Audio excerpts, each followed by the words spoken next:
Hello, welcome back to another episode of the Capes and Lunatics. It's me, Phil, and joining me, because we're going to be starting a new monthly thing, it is Mr. Will Allred. Hey, everyone. And for those of you who've heard this show the last few years, you know of our love of Mark Gruenwald. So, we had a whole series dedicated to just Quasar that ran over 150 episodes of just Quasar. Yes. So, yes, we're talking about it, and we're talking about going through Mark Gruenwald's 10-year run on Captain America. Not looking forward to Cap Wolf at the end, but the start's great, and the middle's pretty great too. Exactly. That's the thing. That should be our thing. I mean, depending how long we podcast and live, we should study some of these longer runs, like this one, maybe one day, do some like Peter David Hulk or something, something like Mark Waid on the Flash, something long. There's really, I mean, you named all but probably Chris Claremont on the X-Men. There's not a lot of, Simon and Kirby Lee and Kirby on the Fantastic Four, 102 issues, I think. But God, you could do a whole podcasting career from beginning to end just on Claremont's X-Men. I mean, that was what, 18 years? Yeah, I mean, and not just his X-Men, because he also did New Mutants. Yeah. I mean, there was a lot of stuff that he Excalibur, working with different artists. But yeah, I mean, Gruenwald's is up there with, I think, that. Now, I think we have to mention Brubaker. Brubaker was on Cap for a very long time, post Gruenwald, of course. This was the post Heroes Return, the volume after that, I think, because that other volume didn't last long. But he was on there was his run longer than Gruenwald's? I don't know. I don't think so, but I mean, it was years. So I mean, it was a lot of years. So yeah, I'll have to look that up before next time. I mean, and there's other like Cap runs. I mean, I'd love to go into, not as long as Gruenwald's, but I mean, JMD Mateus. Yep. The aforementioned Mark Waid, who did multiple runs on Captain America. Pre-Heroes Reborn, post-Heroes Return, yeah. And he did like another shorter one in I think it was 2017 or something. So yeah, these. But yeah, I think Gruenwald's run kind of stands on its own as this thing that is very, very rare in corporate, in the mainstream comics. It's certainly not unprecedented, but at the time, you really, you had Claremont doing his thing on the X-Men, and then you had Gruenwald doing Captain America. You could count on those two things every month for a decade, right? Yeah. And it gets, just to pull back a second, Gruenwald starts out on Cap very differently than how he ends on Cap, because much like on Quasar, his run does not end in a happy place, right? It's part of it was he was being pushed out of Cap, right? Against, certainly not, against his will, and Quasar was canceled. And I think that as we get further into the run, I think that we will have to discuss because he was doing both Captain America and Quasar at the same time, right? Oh no, an excuse to chat more Quasar. Oh no, I don't know. I don't. You don't know how I feel about that, right? And along the way, I know Justin wants to join us for these episodes. So we did talk about the book, and I've got it right here. Hang on. Mark Gruenwald and the Star-Spangled Symbolism of Captain America by Dr. Jason Olson. We had him on. We had him and talked to him. Yeah, I've got it right here. Check the episode. We did talk to him about this. Yes. Mm-hmm. It's a really great overview and look at what he's doing, because Gruenwald, I don't think I really appreciated what Gruenwald was doing with the villains that he had Cap fighting, right? And the new villains that he was creating for them, because they the weren't Serpent Society, if no one else. I mean, yeah, the Serpent Society, Flag Smasher. I mean, you have these characters that aren't just punch them up, they can outpower it, whatever. They're ideological antagonists, which I think is extremely important, because Captain America is a lot about ideology, except it is and it's not, because he's about freedom, but we don't really get into the ideology of Captain America. There is a great, I'll have to find it and send you the link. There is a great blog post by somebody that goes into why it was in response to Civil War, right? And Cap being the Cap in the Ultimates version of Cap, why Captain America is not right wing. Okay, it's like he was born a New Deal Democrat, grew up during FDR and all that time, and so that's why, and that informs his entire worldview. So we don't see this in Grunwald's Cap, because he tries to keep a lot of the actual politics out of it, which is a fine line that he has to trod there, right? Ronald Reagan's Snake Man aside. That is true. But I mean, I think we can tease out those leftist leanings of Cap from who he fights and why he's fighting them. Ronald Reagan as a snake. I don't know if that's more accurate than metaphor, whatever. I'm probably going to get in trouble for that, but whatever. So before we continue, I am very much an avowed leftist. So I certainly have a bias, and it will be showing as we talk about, Grunwald's Captain America. Yes. But yeah, I mean, we're going to get to it all. So, but this time we're going to start with the first 3 issues of Mark Gruenwald's run, which oddly enough, only two of them really don't focus much on Cap, and the third one, this was a good episode for Justin to miss because he wanted to join us. But the Secret Wars 2 tie-in issue, which him and I covered a few months ago. So yes. Yeah, this is very humble beginnings, right? So you don't necessarily, with the first issue, you don't think, oh, this is going to be Mark Gruenwald, 10 years, beginning of his 10-year run. It's kind of almost a done in one. It's not. It's continued, right? But it's, it doesn't have a lot of the stuff of that Gruenwald would surround Cap with, and the title would be very quickly. Yes. But it doesn't really have that yet. Well, I mean, I think he's such a master where it's like he's kind of clearing the decks before he starts bringing in more, like different supporting cast and stuff, which I appreciate. I mean, he's such a continuity freak. I love it, where it's like, other writers, they would have been like, I don't like Nomad, he's just going to disappear. We're going to throw out one line and say, oh, yeah, he left. It's like, no. I mean, we're getting 2 issues here where we're explaining, Nomad's going to be leaving the book, but why is he leaving the book? And creating a whole story out of this. I think that's, you make a very, very good point there, because continuity was very important to Gruenwald. And honestly, I think continuity gets a bad rap a lot because, it's this slavish devotion to continuity, but not necessarily, because a foolish continuity is the hobgoblin of a small mind, I think is the quote. But anyway, this slavish need to adhere to continuity can be a bad thing, but a strong continuity, I think Gruenwald realized, and we see this, that continuity matters because it helps establish the universe, right? It establishes where you are.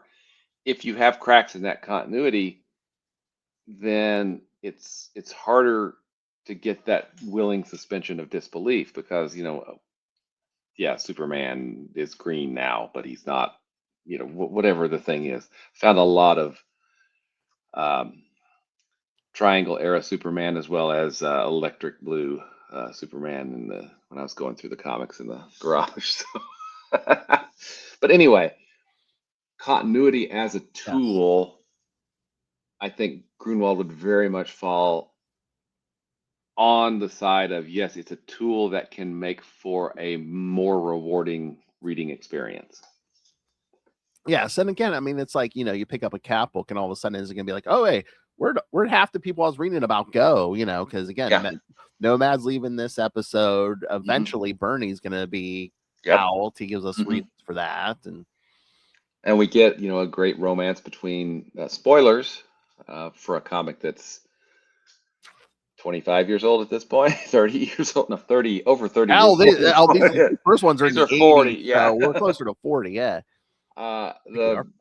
his relationship with Diamondback, I mean, that takes, he builds that slowly, over time. But yeah, I mean, I think you said it best. He is clearing the decks. He is dealing with previous creative teams' status quo, and he is slowly changing that to get to his status quo. But he's doing it in a he's doing it in a very respectful way. Yes, because he wants to be respectful of the continuity, as well as, I do have. Okay, I'm going to back up a second here. Don't get me wrong, I love Mark Gruenwald, right? Yes. But I do have a slight bone to pick with him. Oh. And that is firing Roger Stern off of the Avengers. Oh, of course. Yes. Yeah. Yes. And I think that's one of the rare times that his creative sense, his editorial sense, misfired, right? Was it a difference of opinion, or at this point, I mean, they were all dealing with Shooter? So do you think it was kind of a? I think this was post Shooter, because it was like 290s of Avengers, 289, 290, 291, somewhere in there. Okay. Well, Stern had basically been building up Monica Rambeau, Captain Marvel, to lead the Avengers, and Gruenwald, as editor, basically said no. Oh. But at that point, you didn't really have the big three much in the book. You had, the Wasp had led the Avengers previously, which led to the Hercules thing and the whole war on Olympus. Yeah.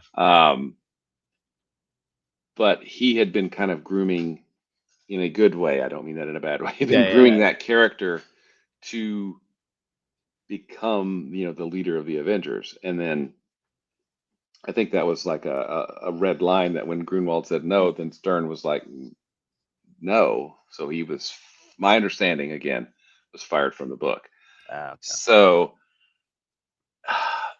having said that, that doesn't have anything to do with Captain America, because Gruenwald was the writer, and he really did guide and modernize the character a lot, right? Yeah. Especially when he would. Well, I'm he sorry. was Go ahead. not. I'm sorry. Not only was he like a big fan of Cap, but wasn't he the editor on Captain America before he took over? I I think believe he so. was. Yeah. I think so. And then who was his editor on these books? Was it 'Cause he Mike wasn't. Carlin? I think. Hold on, I got the whole synopsis right here. Yeah, Mike Carlin was his Okay, editor for this, at least for those first one. Yeah. gotcha. Well, he didn't have. He never amounted to anything or did anything big with characters, like Oh no, Mera no, or no, anything. no. But yeah,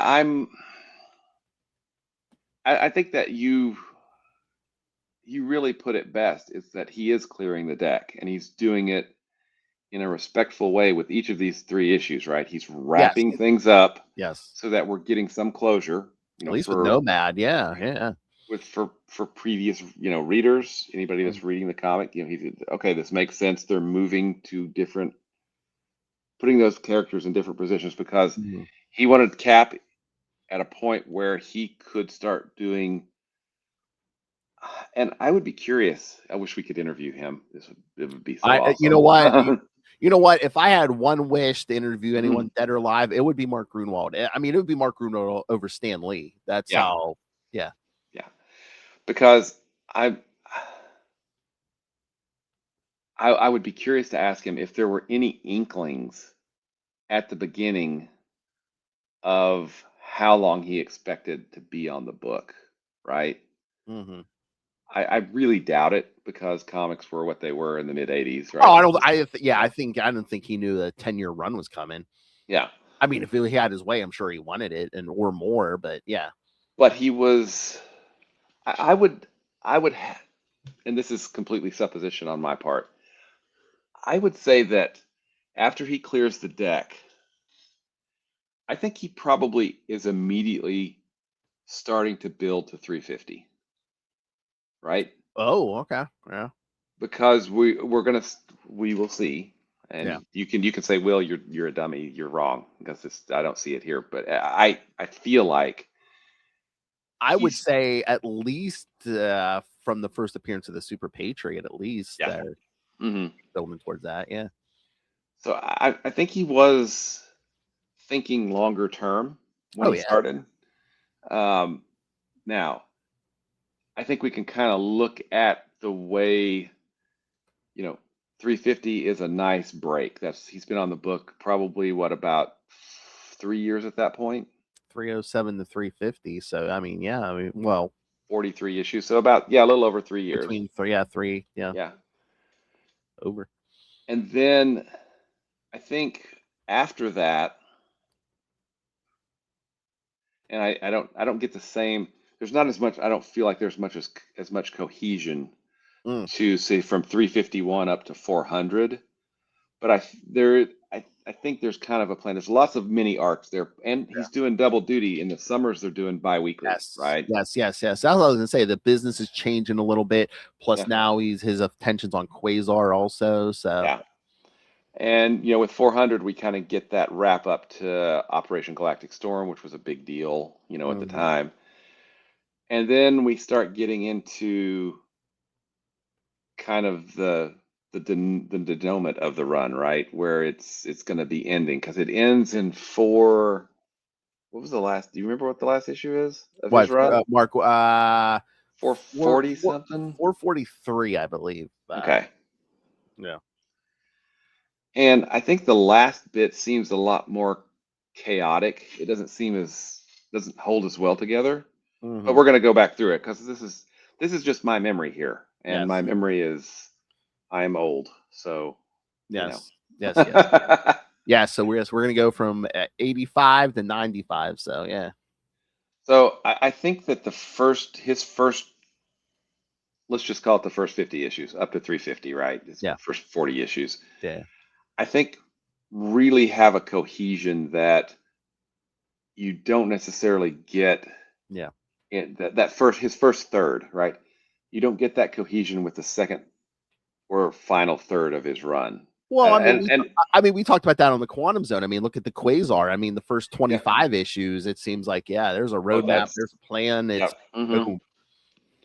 And then after that, which he only pulled the trigger on that because he thought he was getting canceled. At least Yeah. I think that's why he pulled the trigger. But still, after that, we get Greg Capullo and Harry Candelario on the art team, and we get some amazing stories that deal more with the broader Marvel Cosmic Universe, as well as the Operation Galactic. Operation Galactic Storm is kind of a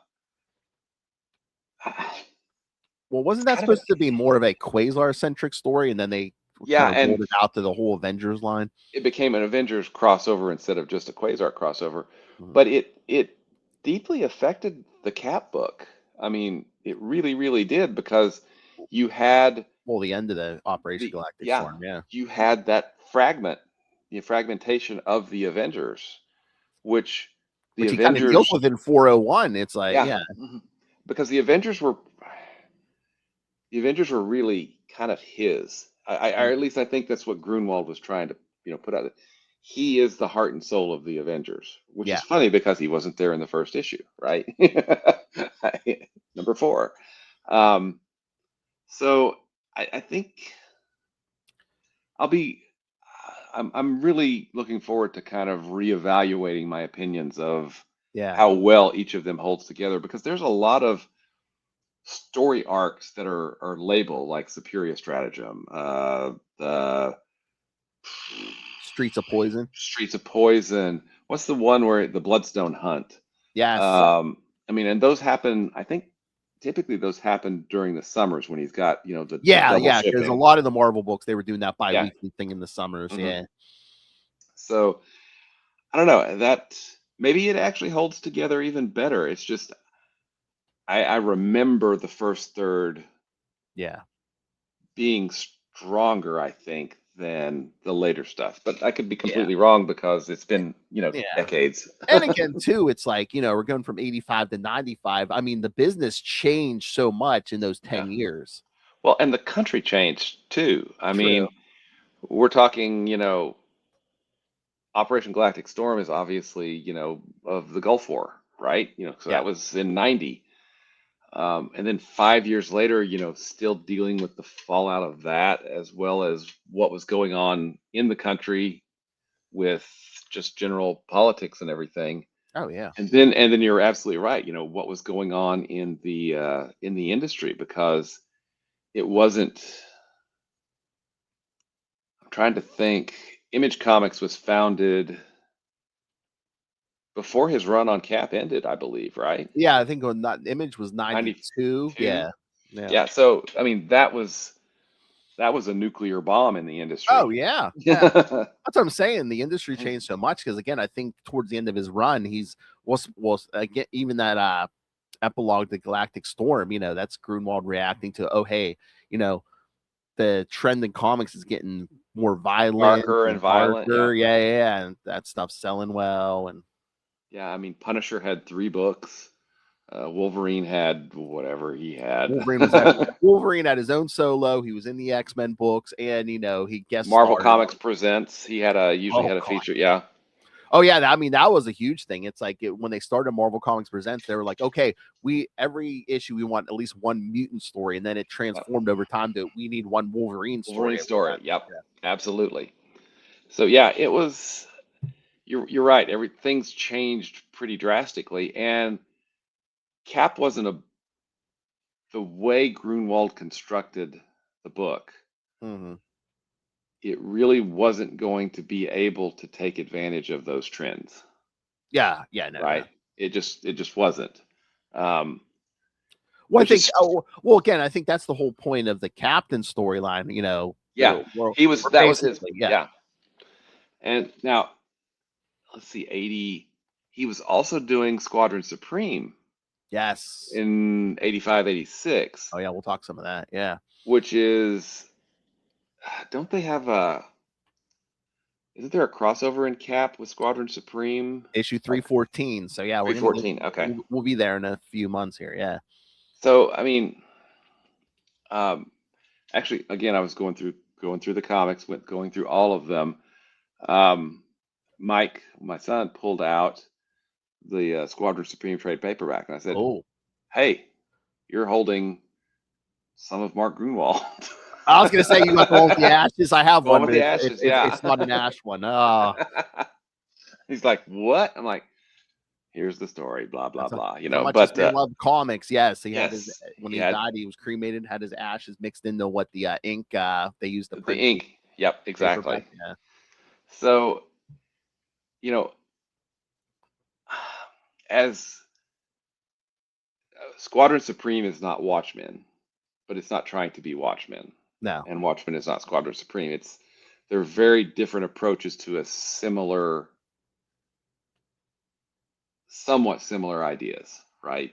Um, but I would say,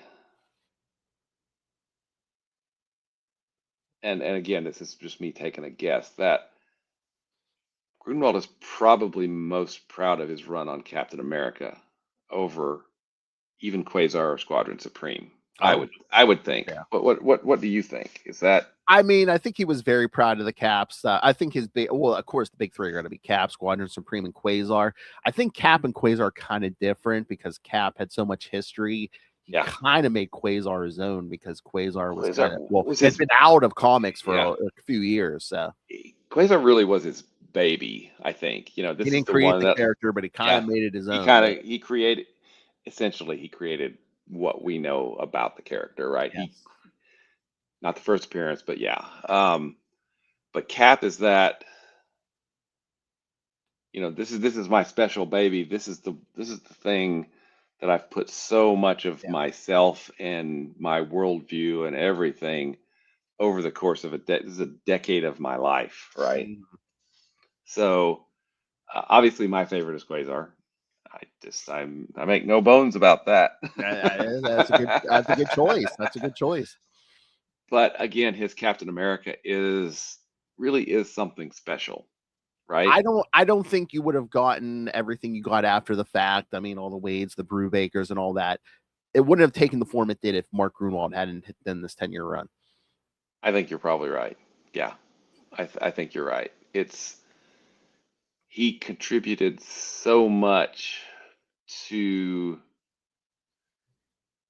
Cap, but also the surrounding Marvel universe, Oh yeah. right? Making it a place because the Marvel universe, while Grunwald was with us, Hmm. was a much different place than it is now. Oh yeah. Now, was it better as an old guy? I feel like it was. Now, Hmm. don't come at me, kids, but there was more of a cohesion to the Marvel universe, I think, while Grunwald was on Captain America and an editor at Marvel Yeah. versus now. Because And I again, we think said that, he's such a continuity freak where it's like, yeah, if he's doing something in the Avengers this month, he might get mentioned in Cap's book. Yeah. exactly. And I think I've mentioned this too. Growing up in rural Arkansas, I didn't just read the official handbook of the Marvel Universe. I studied it. Okay, it's the reason I wear glasses today. I like to joke is because I read those tiny, tiny, tiny print. I read those handbooks over and over and over. Sorry. Yeah. It really was this. Oh, this is the This is the wider Marvel universe, right? Mhm. This is this place, and I, I think Grunwald. I don't know that he gets enough credit for that, you Yeah. know. And again, too, it's like writers these days don't get the long runs usually. So it's like back then when Grunwald's doing a 10-year run on Cap, Cap is a set figure. You know what you're going to get in that 10 Yeah, years. You're going to get Grunwald's Captain America. it's consistent. Yeah, Mhm. I mean, if you like it, great. If you didn't like it, I'd be curious as to why, but it was Yeah. still consistent. What you could count on. You could count on Grunwald being on Cap. That's the big difference. Consistency. It's like Claremont, 18 years. It's like Oh yeah, which X-Men you're gonna get. The yeah, tone of the X-Men you're gonna get. yep, absolutely. And you know, 5 years on Quasar, you Yeah. you knew what you were going to get on that book. Every issue except for one he wrote. So yeah, Yeah, it's gonna be consistent. It's going to be consistent on except for Star Blast. Yes. Indeed. All right. Should we jump into these issues? You bet. All right. So yes, his first one. Yeah, this is like I said, his first issue on Cap, and Cap really doesn't play a big part in this issue. Well, again, I think you put it really the best and most succinct in that he was clearing the decks from the previous creative team and making sure that everything flowed smoothly into what he was going to start building on the book. Oh yeah. And again, by 309, Nomad's out as a regular character. Like he'll keep popping up every so often, but yeah, eventually goes on to get his own book. So yeah, the Nomad book was really interesting. Well, I think there's a mini series, and then he gets his ongoing. Yeah. And as much as I do love the Brubaker run, I do not like the fact that they, just to show that the Winter Soldier was so, overpowering, they killed Nomad. I think there could have been, that feels lazy to me. Yeah. I mean, yeah. But it is what it is at this point. I'm sure we can bring him back if we want to. All right. So Captain America 307. Oh, which includes, he's also introducing a new villain. From cover date July 1985. Stop Making Sense. Writer Mark Gruenwald, penciler Paul Neary. So yeah, we start with the great Paul Neary, inker Dennis Jank, colors Ken Fed Unowitz, letterer Diana Elbers, and editor Mike Carlin. And Madcap is crazy. He's really interesting. Well, Captain, and again, Grunwald's picking up where the last writer left off. While Captain America is returning home from London, Jack Monroe gets a job as a grocery bagger until, as Nomad, he has to deal with a new villain called Madcap, a seemingly indestructible lunatic rampaging through the city with the power to induce lunacy on others. Nomad falls victim to this power and spends hours hallucinating himself as someone that's literally just half a Captain America. When he finally comes out of it, he finds that his absence from work didn't go unnoticed and loses his job on his first day. With all his troubles, he doesn't notice that Bernie is also about to lose her livelihood as her glass shop is shutting down. And he's starting it. Elsewhere, the Serpent Squad breaks into the home of their erstwhile teammate, Sidewinder. Very cool. There isn't even no society yet. It's like, oh yeah, the Serpent Squad's breaking in and looking for that money. Yeah, it's having the Serpent Squad, have pensions and healthcare and very corporate, but having that corporate system be an antagonist to Cap, I don't know that Grunwald gets a lot of credit for being anti-corporate stuff, but it's there. You don't have to read very much into it to see that. And this was something that was going on at the time. I mean, you see the anti-corporate stuff from, John Byrne, probably Simonson on Thor, it's bubbling up because, corporations were doing bad things at the time. How John Byrne making Lex Luthor a corrupt businessman instead of like the mad scientist that he had been. Yep, exactly. So very much of its time. Because didn't I think in one issue, I can't remember which one, doesn't he have Sidewinder kind of explain to them, not only are we going to get money and benefits, he's like, he kind of wanted to set up the Serpent Society as like the anti-Avengers. Yeah, I think so. Yeah, and then we'll get there, right? As because Serpent Society is very much a long-running plot throughout. Because not only because of what he wants to do with it, but Diamondback as well. Yeah. Because she's so involved with them. Oh, the Serpent Society's all through his run, like back and forth. Because again, I mean, they show up in like Fighting Chance. It's really interesting though that we never really got the Serpent Society and Quasar at all. Do you think maybe because he's so overpowered, like Quasar would just like bubble him up and be like, okay, I'm done. Yeah, that's it. Yeah, like you did the Venom in that. There you go. You know exactly where I was going. oh, this guy's really scary. Bubble him up. Okay, taking you back to prison now.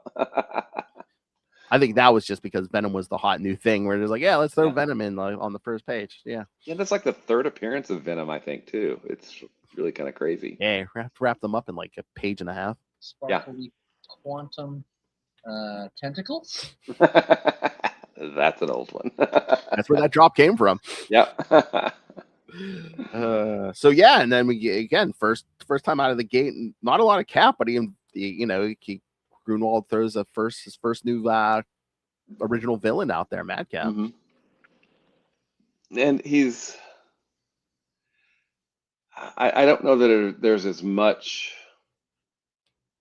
Which is funny because I don't think does Nomad even face Cap through Gruenwald's whole run? I don't think, does he? I don't think he does. I think he just leaves, right? So and Madcap doesn't necessarily have, I think, the thought behind him that, like Flag Smasher and the Red Skull and John Henry. It's more of a way to get it's more of a means to get Nomad out of the book, right? He exists there to get him fired and his new job and all that stuff, to set up a new status quo for him that somebody else can use elsewhere. Because that's something I think Gruenwald was really, really good about, is that, being respectful. It's like, okay, these are the characters. I'm going to set them up here. I'm not going to use them anymore, but somebody else can, because I'm leaving them in a spot where they can be. Yes. Here are the toys. You can play with them. I'm playing with these toys right now. Right. Yes. Yeah. Because again, leading up to that whole captain thing, I think he kind of slowly but surely we're going to see Steve get kind of isolated away from all his friends for the most part. Yep, absolutely.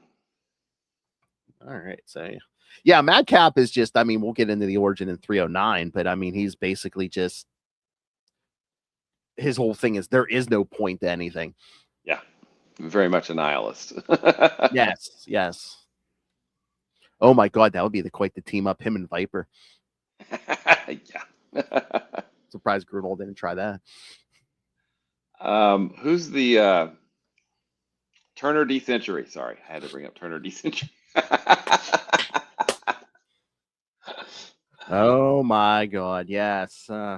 Slow down. We need this for drops. Yeah. Another Gruenwald character, I believe, right? I think so. Yeah. That was like what, from Spider-Woman, maybe? I think so.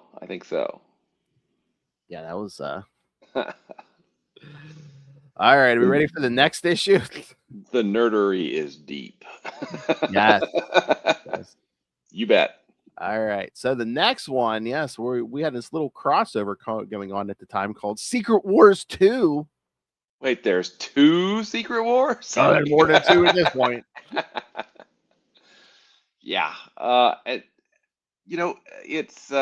It's funny what he does with Armadillo too. Oh, yeah.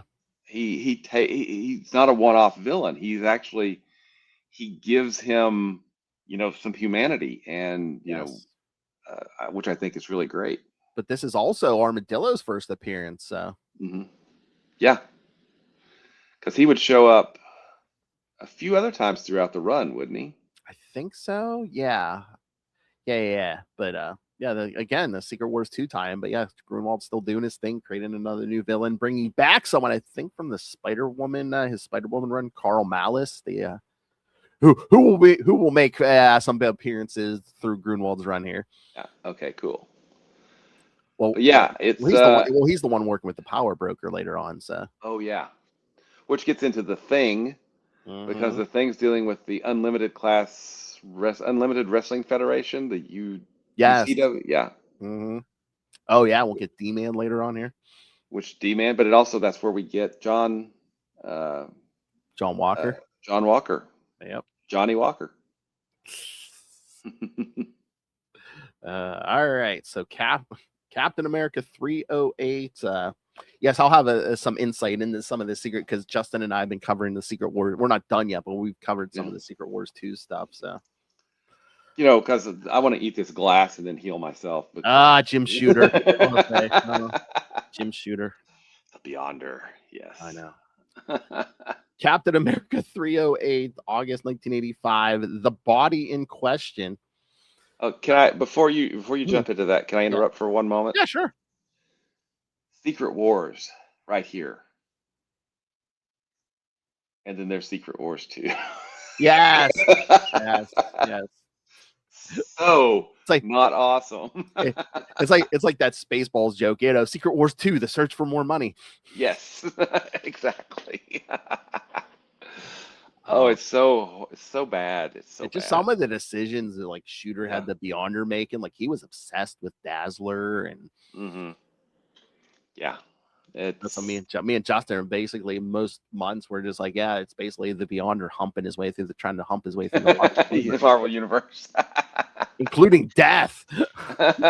Yeah, look out, Thanos. Well, he hadn't come back. Well, Thanos was dead at this point. Yeah, got lucky.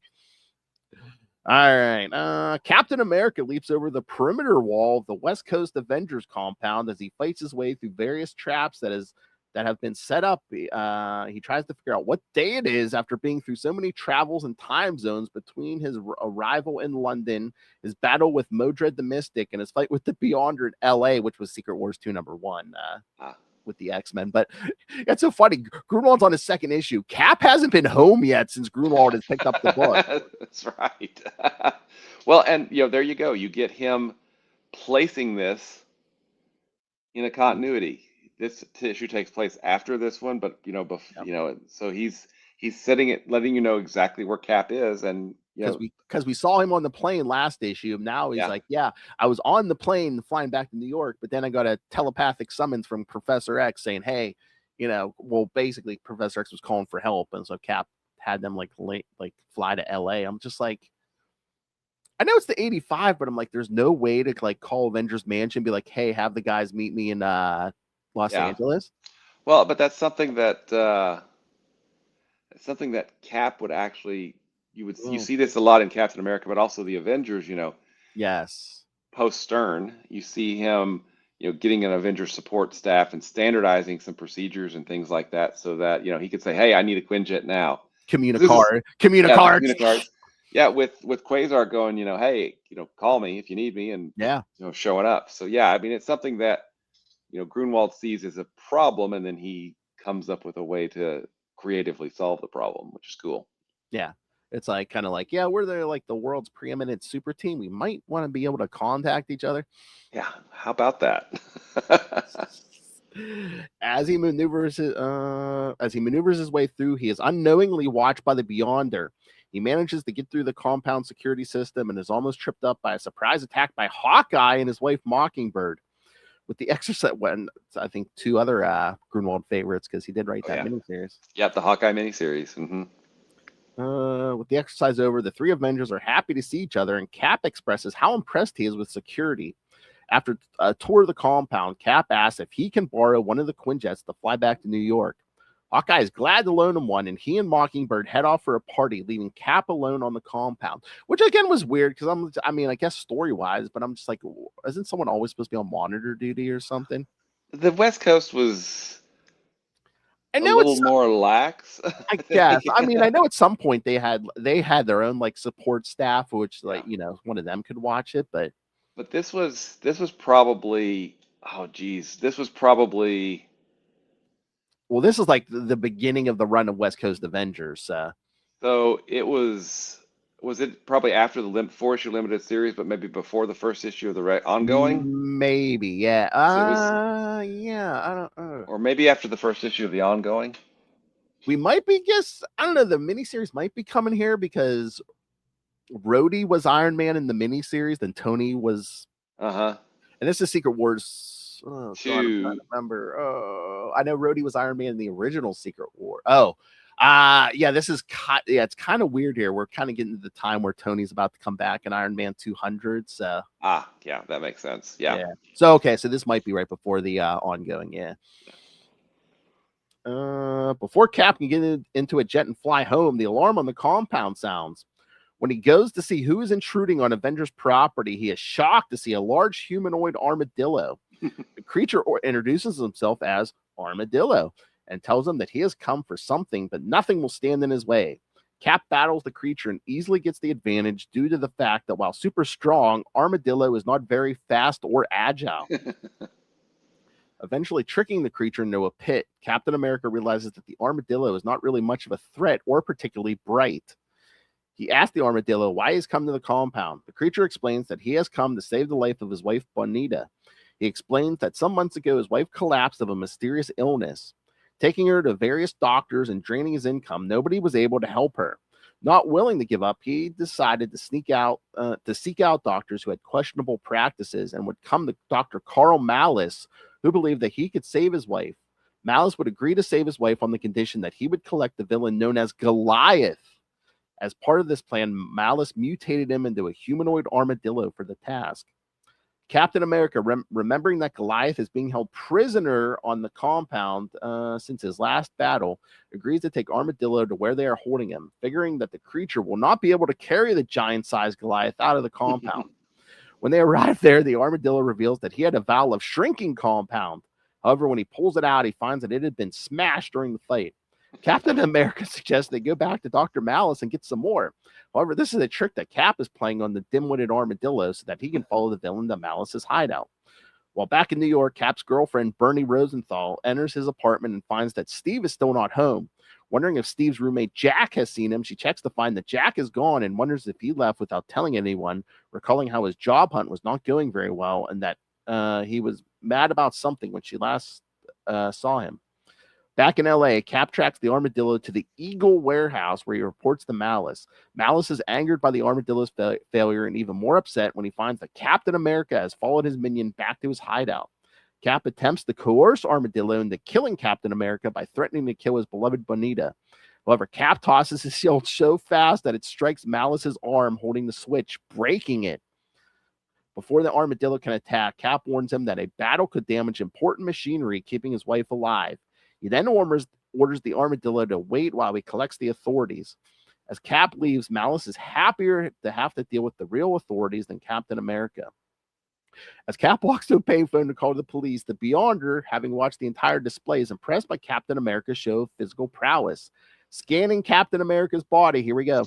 The Beyonder changes his physical form into an exact duplicate of Cap's body and teleports away. Hours later, Captain America finally gets into a Quinjet and flies back to New York. While in that city, Black Mamba, Anaconda, and Death Adder are searching through the home of their former colleague, the Sidewinder, trying to find their cut of the money from their last job. They only find the fouls on themselves and other snake-themed supervillains. Sidewinder arrives home and quickly changes into his costume. When they demand their cut of the money, he not only pays them their cut, but explains to them that he invested the money and earned them a profit. He offers them a business deal in the most lucrative supervillain venture. Impressed with this offer, they ask to hear more. So yeah, we're still doing the Serpent Society stuff, kids. Yeah. So yes, we've got Black Mamba, Death Adder, and Anaconda. Nice. Yes. Thoughts? Yeah, this is, I mean, he didn't, I like the fact that he is taking his time, right? Yeah. And again, he's, continuity is important. Yep. What, the Secret Wars 2 crap's going on. Where's Cap? I had completely forgotten that the Beyonder was him. He just made a duplicate of his body. I completely forgot about that. But yeah, it also shows that Cap he's not just a soldier. Yes. Or, not just a strong guy, right? He's also smart. And he's compassionate too. So I mean it really it's a good demonstration of who Captain America is. So and again, Captain America following the letter of the law. If this was like the Punisher, he just would have shot Malice dead. Yeah, exactly. But yeah, I thought it's still Gruenwald Cap. He doesn't let Secret Wars 2 knock him off track. Yeah, I mean, and even in you could see his love of continuity in like Quasar 26. He puts on his old costume because that's how he appeared in Infinity Gauntlet, right? Yes. Just a quick little explanation. oh yeah, I have to take this out of the bands because I don't wear it anymore. But Exactly. whatever. But yeah, I mean, you can see that he's still cleaning up things and putting the pieces in the places that he wants them to be, so that he can get started in earnest. Yes. Right? Yes. Oh, and yes, kids, if you're watching this video, your eyes do not deceive you. That is a John Byrne and Dennis Chang cover. John Byrne. John Byrne. All right. So we get to the last one. You bet. And for some godforsaken reason, which they don't even explain in Secret Wars, Justin and I were reading through it. The Beyonders keeping Captain America's body for some reason that they'd never explained, just gives himself a Jerry curl one day. Yes, I remember that. He has black curls. Yes. They never explain why, and I don't think he ever states a reason why. Yeah, Secret Wars 2. Jim Shooter. All right, so yeah, we're gonna get back to some Nomad and Madcap. Mm-hmm. All right. All right, so Captain America 309, September 1985. Nomad, Madcap, Cap. ... Same team here again. There we go. Madcap is walking around Coney Island at night when he is jumped by a gang. He is unaffected by their assault and uses his mind control to turn them into babbling imbeciles before returning home. Steve Rogers is also returning home from his recent adventures and connects with Bernie. During their conversation, he remembers that he had missed a deadline at his job with the ad agency and is frustrated with himself. Bernie relays that she has not seen Jack Monroe recently and thinks that he could be in trouble after his run-in with Madcap. Jack, however, is waiting for Madcap when he arrives home wearing his Nomad garb. He tries to relate with Madcap by sharing his sentiment that life is meaningless, a key MO of Madcap's persona. Madcap relays his youth and tells the story of how he was on a field trip with his family when the bus they were in was broadsided by a semi and was thrown from the wreckage and exposed to a chemical created by AIM. His parents and sister were all killed, but he made a miraculous recovery in the hospital and discovered he had incredible healing powers thereafter, but felt life had otherwise become meaningless, thus adopting his Madcap identity. After his story, Madcap allows Nomad to stay overnight, feeling he has nothing to fear from him. Meanwhile, the Serpent Society continues its recruitment campaign, and various villains are added to their ranks, including Cobra, Princess Python, but not for long, and Constrictor. Oh, that's right. We're getting close to Scourge, aren't we? Oh, yeah. I forgot about that. 319 is the bar. We're 10 issues away from the bar. That's the bar. Steve visits the ad agency offices when Monday comes. He has a candid conversation with his boss who expresses his frustration about the missed deadline, but is willing to give Steve another chance since he appreciates his work. Steve decides to quit because he feels he is unable to commit to the job due to his obligations as Captain America. There's a Gruenwald change. Yes, we're losing the day job. Yep, because Steve Rogers is Captain America. He's Captain America 24/7. That's who he is. Although no, he is going to get another art job because remember he's going to work for Marvel Comics here pretty soon. That's right. He's going to be a comic book artist. That's right. Afterwards, he calls around looking for Jack, but is unsuccessful. Captain America heads to Avengers Mansion to get in a workout, and after a discussion with Jarvis, comes the realization of where Madcap might be hiding out in his quest to locate Jack. Jack joins Madcap on his daily shenanigans the following day, and they skip out on paying a bill at a diner, much to Jack's dismay. Madcap dons his costume and begins terrorizing the people of Coney Island with his mind control, turning them into careless and incoherent nutcases. Nomad... Hold on. My screen kind of jumped here. All right. Nomad finally gets fed up and decides to tackle Madcap, beginning an extended fight among the amusement park rides. Captain America arrives and witnesses the fight, but decides to allow Nomad to handle it himself, believing he has a personal score to settle. Nomad is eventually able to overcome Madcap by covering his head, preventing him from using his mind control, which he discovers is powered by his stare. Cap greets him and congratulates him on the victory. Nomad is glad he was there to witness his first solo victory over a supervillain and tells him that he wishes go his own way thereafter, living up to his namesake of Nomad. All right. So, right. I guess I don't know if these were the goons in the beginning, but it says the Coney Island cruisers were last seen in Captain America 240. So that's just all picking from continuity. It's like if you don't know exactly. these guys, it doesn't matter. But if you do, then hey, it's a little Easter egg for you because they've been in the book before, right? yes, Using the continuity to help add layers and additional stuff to a story. I mean, yes. that's so Gruenwald. Yes. Yeah. Oh, and Jack Monroe has been a regular supporting character since Captain America 281. Wow, that's 28 issues, so over 2 years. Yep, and we'll see him next in Captain America 324. So, okay, awesome. The Slug. Yeah. So yeah, I mean, this is Gruenwald finishing up clearing the decks. Although Bernie is not. She's going to hang around a little bit longer. She'll stay around a little bit to help with the hotline. We'll get there, but Mhm. but then she decides to go back to college. Yep. I don't know. Have we seen her since? What? Have we seen Bernie since she left the Cat book? Well, I mean, she will cut. She comes back in Gruenwald's run. Remember when he's with Diamondback? Yeah, I don't know if they've used her a lot. I think God, whose story was it? There might have been a story or two where like they needed a lawyer, but then it's weird. There in Dan Jurgens' run, he dates another lawyer. Okay. Yeah. Or was that Mark Wade? No, it was one of them. Yeah, he starts dating another female lawyer. So it is weird. Okay, that is a bit strange. Okay. Yes.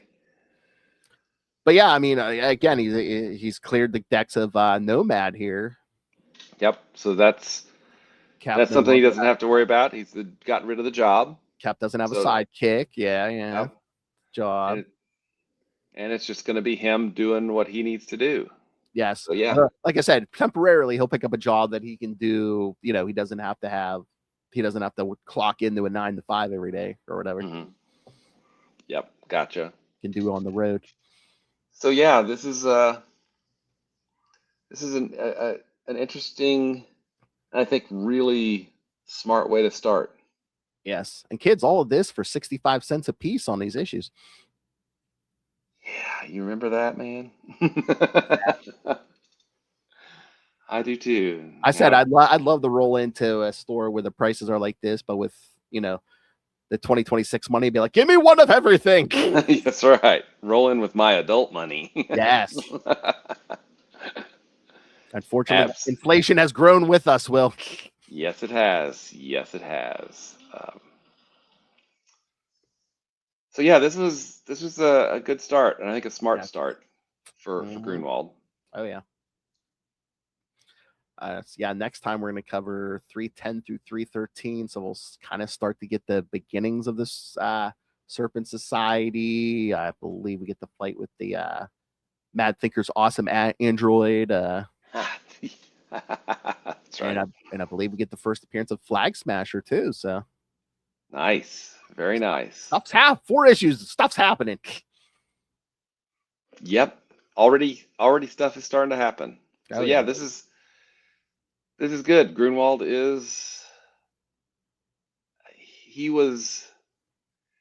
was never a flashy writer. Okay, he wasn't the type of stories he wanted to tell. He was never going to be the hot writers at the time. Alan Moore or Neil Gaiman or any of those guys. He really kind of carved out his own path. This was the type.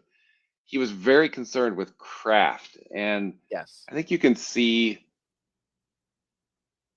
He starts this plate spinning, and then he's going to start this plate spinning, and then he'll keep them spinning, and then maybe come back to them while he's doing something else over here. But he was always very concerned with the mechanics of the stories. Yes. And the strength of the long-term writer. You can start those plates spinning and leave and come back. Yeah. And that's something I think we'll see him do a lot more as he has more and more tenure on the book, because he realizes he's going to be there. He can set those plates in motion. Yeah. Yeah.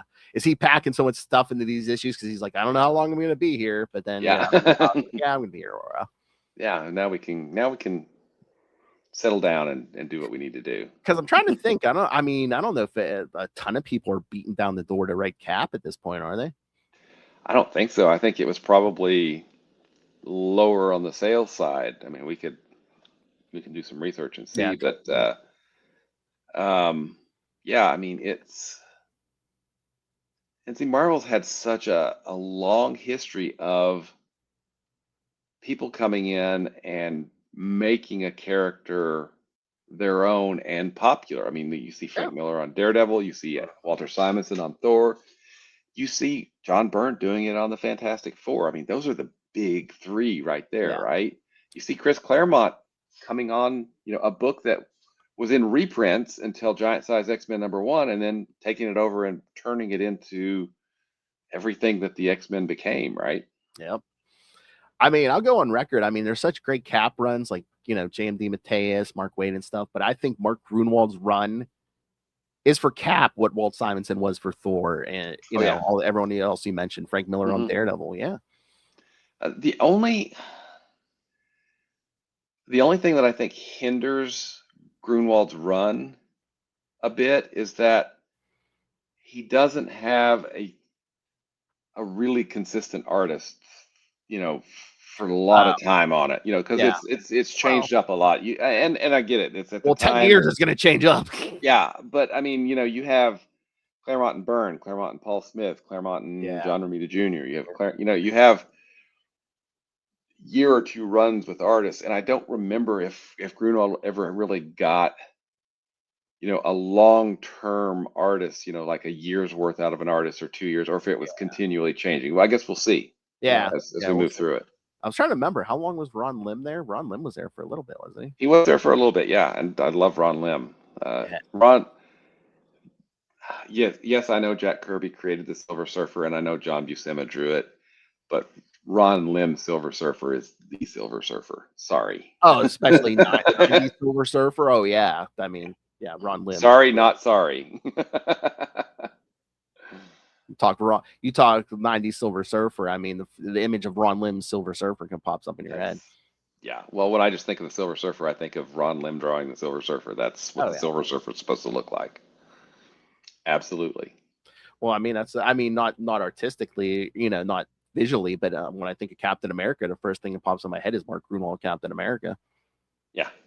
Well, and when Quasar, I think of Capullo and Candelario. Paul Ryan. Yeah, Paul Ryan. Yeah, I mean, it's because he had runs with other artists, like on Quasar, for instance. And I don't remember that as much on Captain America. So I'll be curious to see what we see as we go through it. Oh yeah. All right. So next time we're going to cover Captain America 310 through 313. Send us your thoughts on those. Send us your thoughts on these first issues. Tell us what you think about, whether you've read these a million times like us, or that, if you read them for the first time. Tell us what you think of these. And like I said, hopefully Justin will be joining us. So hopefully next time we'll have Justin with us. Awesome. So I know he loves this these Mark Gruenwald Captain Americas. Yep, absolutely. As he should. Oh yeah. You won't get any argument from him. All right. So yes, send us your thoughts, kids. And I'm lagging. All right. CapesandLunatics@gmail.com, or call the voicemail 614-382-2737. That's 614-38-CAPES. Follow us on all social media. Help support us by buying merch at TeePublic or Spring, or just give us money at our Cash App link, Capes and Lunatics. And we also have a Patreon where, again, you get, early access to all these regular episodes. You get at least one exclusive uncensored episode every month.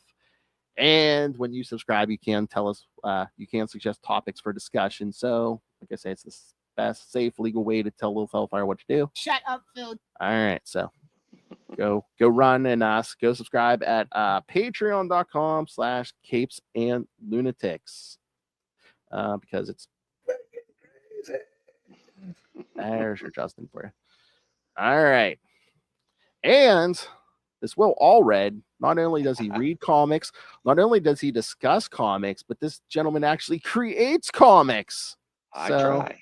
Yeah, well, I think you have some examples. I mean, again, tell us, because I believe the next campaign for Crossover Division will be for issue 8, correct? Yep, that's right. Number 7 is at the printer. We should be getting it back within a few weeks, and then I'll do fulfillment. But yeah, if you want to check out Crossover Division, you can do that at crossoverdivision.com. Number 7, like I said, will be fulfilled shortly, and then we'll launch number 8, which has a cover by the Eisner for Best Cover Artist, Tula Lote, doing one of our variant covers for us. And yeah, it's going to be a fun book. They cross over with this little-known detective. Maybe you guys have heard of him, Sherlock Holmes. I don't know. It's going to be a really interesting. The game is afoot, as they say. Nice. But yeah, it's going to be fun. And yeah, if you want to reach out to me, I'm at Walred. I'm about on every platform, but Blue Sky and Gmail are probably the easiest way to get in touch with me. That's right. Sherlock Holmes is not all just Batman, Ray. Batman, my favorite character. I gotta hit him every time. Exactly. All right, kids. Thank you for joining us again. We'll be back in a month for more Captain America, more Mark Gruenwald, Captain America. Yeah, the adventure has just begun. Just started. Still got like 130 some issues to go. It's a good long run. Man, I know.